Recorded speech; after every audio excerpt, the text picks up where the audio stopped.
रामसमर्थ श्रीराम भाग 24. नैमिषारण्यातलं आपलं कार्य संपवल्यावर महाराज अयोध्येला आले. तिथे त्यांची रामशास्त्री नावाच्या मोठ्या पंडिताशी गाठ पडली. रामशास्त्री सहकुटुंब यात्रेला निघाले होते. शास्त्री बुवा वेदांतामध्ये फार निष्णात असून सगुण उपासनेला म्हणजे भजन, नामस्मरण इत्यादी गोष्टींना तुच्छ आणि व्यर्थ मानित असत. नामाच्या सामर्थ्याबद्दल शास्त्रीबुवांचा आणि महाराजांचा रोज काथ्याकूट चालायचा.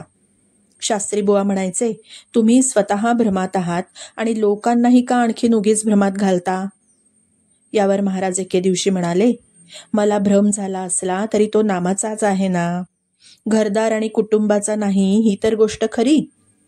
रामाला त्याच्या नावाची लाज आहे. आपण सध्या त्याच्या गावात आहोत. येथून आपण निघायच्या आत तरी तो माझा भ्रम तरी दूर करील, नाही तर तुमचा तरी करील. दुपारी हे बोलणं झालं आणि शास्त्री बुवा घरी गेले. संध्याकाळी ते सहकुटुंब नदीवर गेले आणि तिथे दोघांनी टरबूज खाल्लं. रात्री 11च्या सुमाराला शास्त्री बुवांच्या बायकोला जुलाब व्हायला सुरुवात झाली.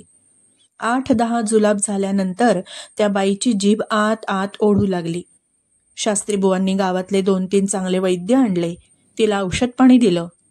पण 2 वाजण्याच्या सुमारास तिची अवस्था फार कठीण झाली आणि काय करावं हे शास्त्री बुवांना सुचेना. इतक्यात त्यांना महाराजांची आठवण झाली. महाराज नेहमी म्हणायचे की अहो शास्त्री बुवा, रामनामानी भवरोग नाहीसा होतो तर त्यांनी देहाचा रोग बरा नाही का होणार? हा विचार शास्त्री बुवांच्या मनात आला. त्यांनी बायकोच्या जवळ बसून नामस्मरणाला आरंभ केला.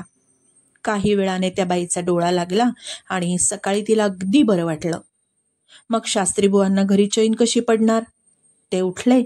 त्यांनी स्वच्छ स्नान केलं, संध्या वगैरे केली आणि लगेच महाराजांच्याकडे आले. महाराज त्यावेळी गावच्या लोकांशी बोलत होते.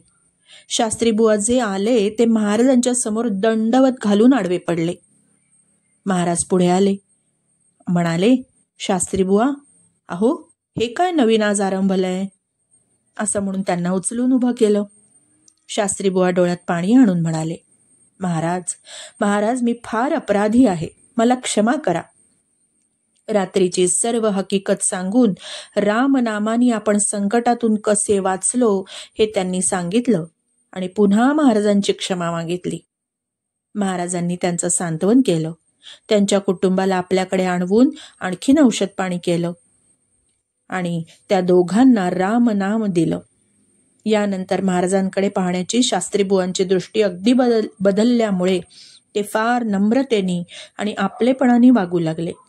आपली यात्रा सफल झाली असं त्यांना वाटलं. त्यांची मुलं काशीला होती म्हणून मोठ्या आग्रहाने त्यांनी महाराजांना काशीला नेलं. श्रीराम समर्थ श्रीराम.